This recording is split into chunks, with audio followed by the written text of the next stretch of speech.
A very good morning, children. Children, today we will continue with the chapter that we started yesterday, 3.4, How the First Letter Was Written by Rudyard Kipling.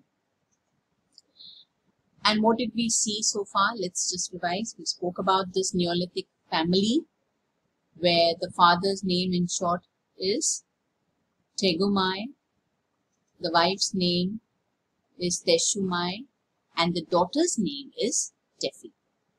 And what happens? One day, the father and the daughter go for fishing. And what happens in there? Before he could catch any fish, what happened to his spear? It breaks down, right? Accidentally, he breaks it. And he is busy now trying to mend it. Trying to mend it means to make, to repair it. And in the meanwhile, we see the stranger coming there.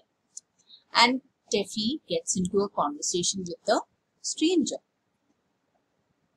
Now, what does she tell the stranger? Let's see that today. Now, Tefi, I want you to go to my mummy because your legs are longer than mine. So, Tefi is telling the stranger that I want you to go to my mummy because your legs are longer than mine. And you won't fall into the beaver swamp.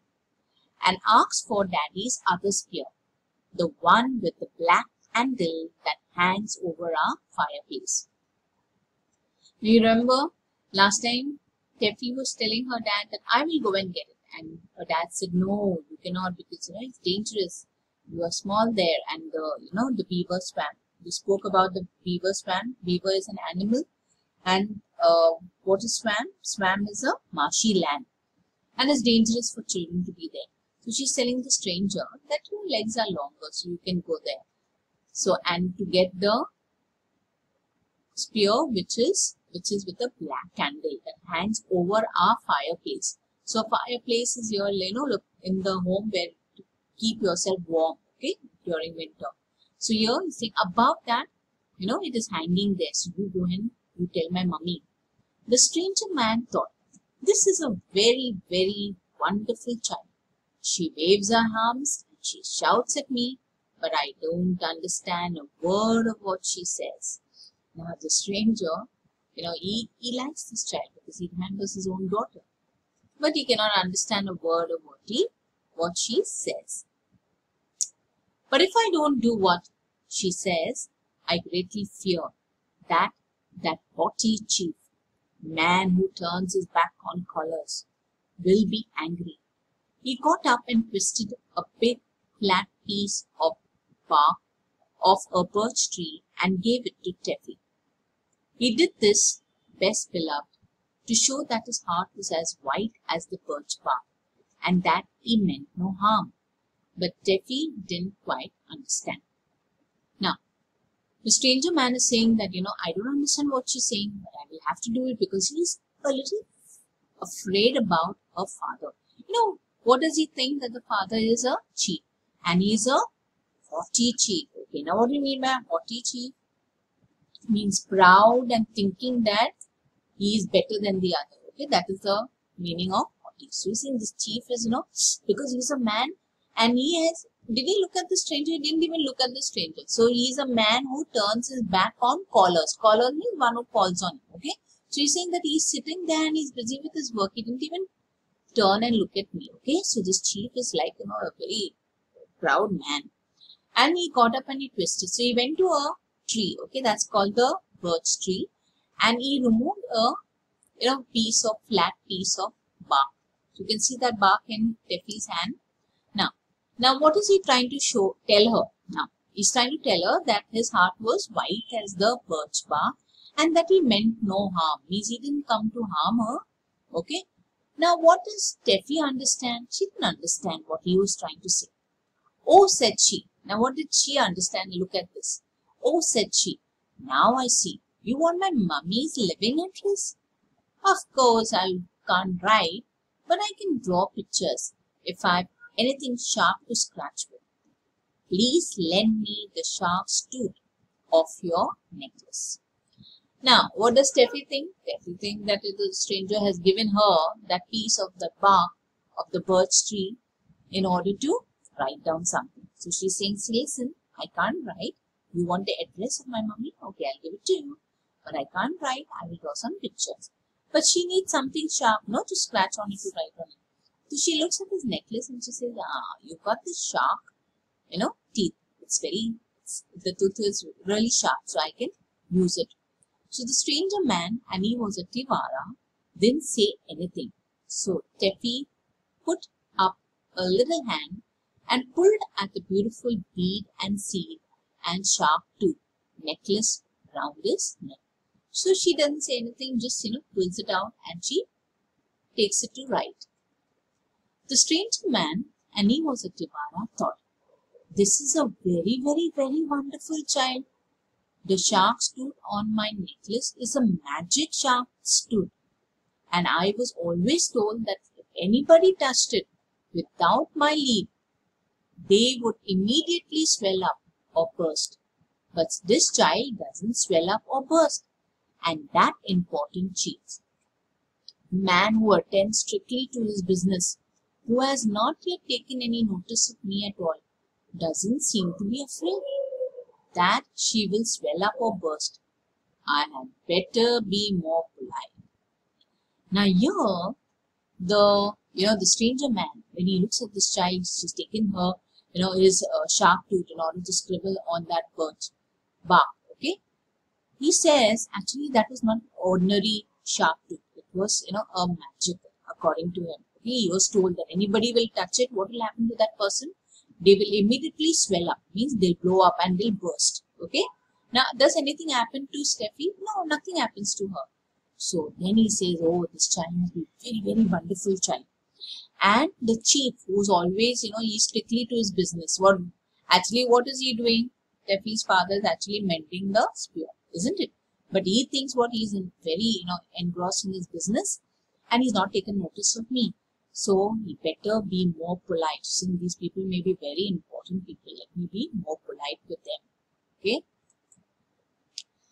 So he gave Steffi the shark tooth, and she laid down flat on her tummy with her legs in the air, like some people on the drawing room floor when they want to draw pictures. And she said, now I'll draw you some beautiful pictures. You can look over my shoulder, but you mustn't joggle. First, I'll draw Daddy fishing. It isn't very like him, but Mummy will know, because I've drawn a spear all broken. Well, now I'll draw the other spear that he wants, the black handled spear. It looks as if it was sticking in Daddy's back, but that's because the shark's tooth slipped. And this piece of bark isn't big enough. That's the spear I want you to fetch. So I'll draw a picture of me myself, explaining to you. My hair doesn't stand up like I've drawn, but it's easier to draw that way. Now I'll draw you. So here you can see little Steffi, how she, she gets on the floor with her tummy, on her tummy, and there she is drawing. Now, this is a typical scene of a child in a drawing room floor. As if it's a drawing room and she's sitting there and she's doing it, okay? And she starts drawing the pictures. She's saying, now I'll draw some beautiful pictures. Now, he says, and she says, see, you can look over my shoulder, but you don't joggle. Don't shake there. There shouldn't be any movements from you. First, I'll draw Daddy, she's saying, fishing. And he doesn't look like Daddy, but Mummy will understand that this is Daddy. And I will draw even the black handled spear, which you have to get, okay, which you have to fetch, means which you have to bring. And she said that, of course, the spear is not looking as it should be because of, she's saying the birch bark, what you've given me is not too big, okay. So the spear looks a little small. But she says, okay, and this is, you can see, she's drawn Steffi here. And she says, my hair stands, okay. Now, this is not, she's saying, actually, I don't look like this. But, that's the easier way to draw it. And now I'll draw you. So Steffi talks about now drawing him. I think you're very nice really, but I can't make you pretty in the picture, so you mustn't be offended. Are you offended? Now, here I want to know that this child is not able to say the entire word properly. Okay, here she meant to say offended. Offended means feel hurt. Even in the earlier she spoke about a word where she spoke about explaining. Okay, she didn't say explaining, she said spending. Splendid. Okay, so you're offended. So don't get offended. Are you offended? Are you feeling bad? The stranger man, and he was a Tivara, smiled. He thought, there must be a big battle going to be fought somewhere, and this extraordinary child, who takes my magic shark's tooth, but who does not swell up or burst, is telling me to call all the great chief tribe to help him. He is a great chief, or he would have noticed me. Now here the stranger man is thinking to himself that, oh, perhaps there's going to be a big battle, okay, that's going to be fought. And this extraordinary child wants me to do what? She wants me to go and call the other chief tribe to help. Okay. And this chief, he is a great chief. The father is a great chief. Therefore, he did not notice me. He was an ordinary person. He would have looked at me at least, no? But he was all busy doing his work. Now, today we'll do till this much, children. Now, let's see afterwards. Now, will the stranger man go and meet Teffi's mother? Will she understand what Teffi has drawn? All that we will see in the next chapter. Let's see some meanings. Now, some we have already done yesterday. Swamp-headed, a marshy land. A pretty kettle of fish is a messy situation. Sinews is a strong band of substance that joins a muscle to a bone. Hank is loosely tied bundle of strings. Haughty is proud and thinking that you are better than other people. And joggle is move or cause to move with repeated small bobs or jerks. So do your meanings. You have an assignment also, children, to complete. Many of you have not been doing your assignment. Okay. And children, as we've already told you, you will be marked absent. So please, children, do your English assignment. There are some who are not doing any subject. So please, children, do your assignment every day. I want you to understand and do it, okay? Not just do it for the sake of it. Listen to the tutorials and do each and every assignment of every subject. Thank you, children, and God bless you.